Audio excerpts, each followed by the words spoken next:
the judgment of other people and why it does not matter. Welcome to the Hopefulist, a daily talk show hosted by veteran broadcaster Wendy McClure. Join Wendy each day as she shares her life lessons that transformed her from perpetual pessimist to the ultimate hopefulist.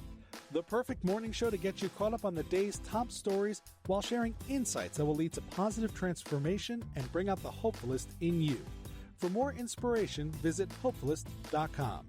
And now, here's your host and hopefulist, Wendy McClure. Hello, and thank you for joining me here on the Hopefulist to get your daily dose of inspiration and positivity. The quote of the day today comes from Helen Keller. Optimism is the faith that leads to achievement. Yes, if Helen Keller can be optimistic, I think we can all find a way to add a little more optimism into our lives.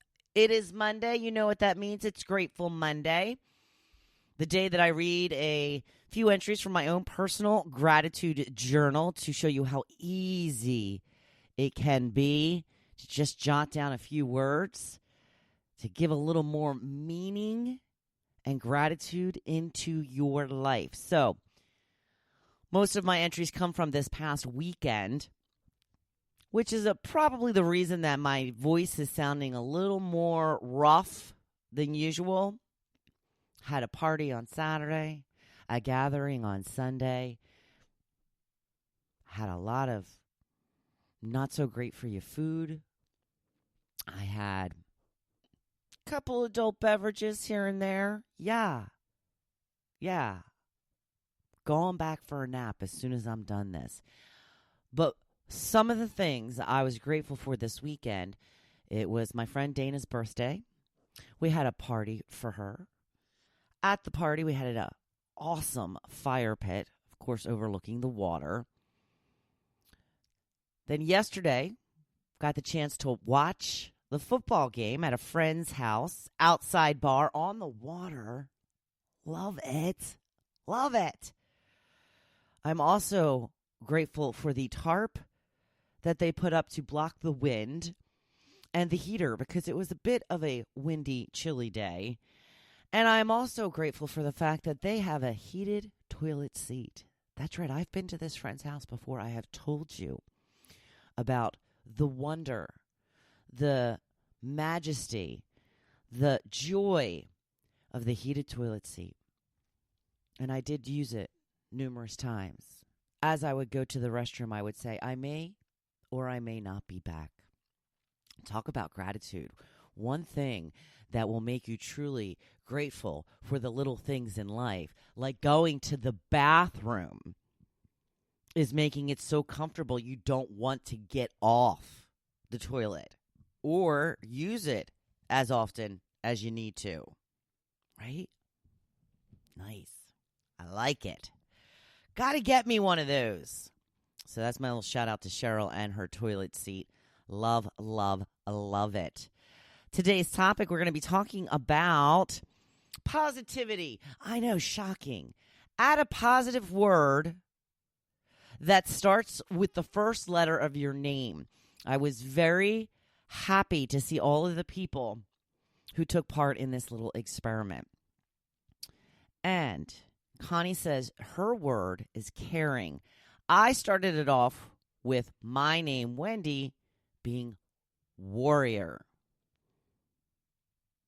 Denise says determination. Larissa says love. Susan says sincerity. Cece says courage. Like that one a lot. Linda says lovely. Jim says joy. Laura says laughter. Lori says love. Betsy says brave. Charlene says capable. Kathy says kind. Nicole says nice. Barb says believe. And Donna says dependable. Love it. I love it. I love when we can look into ourselves and find something good. It's really that simple. That is honestly the secret of life. If you can look inside yourself and find the goodness that is there, that we so often do not either see or choose not to see, you will be well on your way to a much happier existence. It's the simple things, people. I keep telling you this. And the greatest way to get more gratitude into your life is to stop taking things for granted. Do not take for granted the fact that you wake up in a house every day with heat and or air conditioning, with running water, with hot water, with clothes in the closet, food in the fridge, a car to get you to work every day. Yeah, so many of us think, well, that's just a given. Really? It is not. The majority of the world does not have any of those things. The majority of the world. Let that sink in for a minute. Stop taking things for granted. It will change your whole perspective on life. And another thing will help is to stop dealing with other people's judgment. Just don't let it affect you. I know. Easier said than done. I hear these words all the time. You know what? Everything is easier said than done. You have to make it happen. You have to find a way. I know it's not easy. I've struggled my whole life with all sorts of issues. Still working through them. I am a work in progress, as we all are. Just do the best you can to figure it out. Do you ever feel like you are being judged wherever you look? Even from the dog? If you don't know what I'm talking about, it's a picture that I posted on today's blog post. I just need an excuse to post this cute picture of my dog, but she just seemed quite annoyed with me. I'm sure she was probably thinking, again, with the camera mom? Come on. Trying to relax here. But in all seriousness, we typically face judgment on a regular basis, and it's not usually good. It's not usually good things that are being said. I would guess that nobody likes to be judged, especially harshly, and often from people we don't even know. Sometimes it is. Most times it is not. As a continuation of what I was talking about on Friday and how you can stop the bleeding yourself, the judgment of others doesn't have to matter in your life. If you heard the show on Friday, I was talking about a situation where I was treated rudely by a local establishment, and I talked about it on the community group Facebook page. Oh, mistake number one. Much to my dismay, I ended up being bashed and made to seem like I was the one in the wrong, and even told I probably deserved the unfair, rude treatment. As I was still smarting from this situation, I decided to watch a documentary that's been getting a lot of discussion lately called American Murder, The Family Next Door. If you aren't familiar with it, it's the story of Chris Watts and how he killed his wife, Shannon, and his two little girls. It took place a few years ago in Colorado. You may remember the story. It was in the news. It was a very big story. I watched this documentary. I have to tell you, I was horrified, disgusted, disappointed, and dismayed. Not only did this man kill his wife and children, but then he tried to blame the murder of his kids on his dead wife.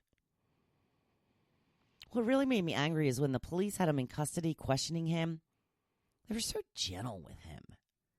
They finally got him to confess, and the one officer walked out of the room, gave his shoulder a little rub, a little squeeze as a form of comfort. He didn't feel he deserved any sort of kindness. I'm not saying he should have been beat, but why are we giving his shoulder a little rub? Like, all right, you did the right thing. I mean, I get it. He did do the right thing by finally confessing, but Shannon didn't get any benefit of kindness as her husband drained the life out of her in her own bed. Or there wasn't any kindness when he put a blanket over his little girls' heads as he tossed them into an oil tank. But what really, really got to me in this documentary And what made me want to discuss it with you today is that apparently Shannon started to get bashed in Facebook groups discussing the case. There were remarks like, well, she was a real bitch. She's the one that drove him to it. I'm going to say that she's the one that drove him to it. I'm sorry, what? How on earth could any sensible or rational person justify what happened in any way, shape, or form? It got so bad that Shannon's family publicly asked for privacy and compassion for them as they felt they were being bullied. Can you imagine losing your daughter and 2 grandchildren to murder and then having to defend them in the aftermath of their deaths? I mean, seriously, what is wrong with people? I thought back to the story I told you guys on Friday about how I was bashed for complaining about being treated rudely and how the group turned on me for reasons unknown. And I thought to myself, how insignificant my situation is compared to that. How trivial my anger seemed in comparison to that. I'm not sure how on earth people can not only justify what happened to Shannon and her 2 beautiful girls. Shannon, I'm sorry. She does pronounce her name in a way that I'm not familiar with. But to have the audacity to suggest that she had it coming? That it was her fault somehow. Truly mind-blowing. What is it that this showed me? What lesson did I learn? That people will judge. People, those, by the way, that usually don't know you, will be harsh, make assumptions, and tell you it is your fault regardless of the situation. Listen, I realize nobody likes complainers, but I also think people resent those who have the nerve to stick up for themselves and lash out as a result. I learned that people think they have a say in things that are none of their business. I learned we need to shut these people off and not allow them or their words in our lives. But we have to be the one to do it. We can only take away their power by not paying any attention to it. I told you that turning off the notifications on that post on Friday, the one bashing me, that was a big step for me. I've had this idea my whole life that I have to fight for what I think I deserve and how I want to be treated. And as much as I believe that is true, it does not extend to strangers on the internet. It's the part of social media that makes us less human. Can you imagine any of those people bashing Shannon to her parents' face? Do you think anyone would try to justify such actions at all in front of the people who were affected most by this heinous crime? Seriously, we need to turn off our devices once in a while. We need to step back and step away from the insanity. We have to remember that we are all real people with real feelings. You know, I live in a great neighborhood. We are a tight-knit group. We stick together. We go out of our way to help people when needed. But our Facebook community page has gotten so out of control with political posts and everybody bashing the other side. I have seen people call each other horrific names. And now I just wonder, when someone goes by my house on their boat, the typical thing is the boaters wave to you, you wave back, vice versa. Now I look at that person and go, are you the one who called that woman such a horrible name? It's making me not want to engage with my neighbors because I've seen so much ugliness from them. Yet I'm still positive any one of them would offer any help they could if it were truly needed for a family here. This is why most groups have a no politics policy. It's really brought out ugliness in a lot of people. And it is literally tearing me apart from my own neighbors. Here's the fact. People will judge. Fact. They are often wrong and don't care that they are. Fact. There is nothing you can do about it except not listen. Don't put yourself in a position to be judged on social media, but it's not only there that happens. Realize that at the end of life, it doesn't matter if a bunch of strangers treated you harshly.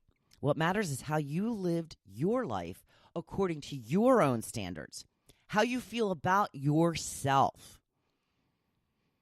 Make no mistake, people will disrespect you and treat you unfairly. And the faster you come to terms with that and move on in your life in a peaceful manner, the faster you win at life. Stop explaining yourself to people who don't matter. It is literally not worth it. I felt a little bit like on my soapbox today, but I thought for a very good cause. I hope that I've made you see just a tiny bit of light. It's hard. It's a hard habit to break. You always want to feel like, you're making the right decision. And sometimes no matter what decision you make, somebody's going to find an issue with it. So you just need to move forward in your life. Realize who matters and who doesn't. And the most important person that matters is how you feel. How you feel about yourself. How you feel about your actions. And if you feel disrespected and treated unfairly, realize that at the end of life, it's not really going to make that much of a difference. No use getting so super upset about being overcharged for soup. I was mad. I learned not to go to social media with my complaints again.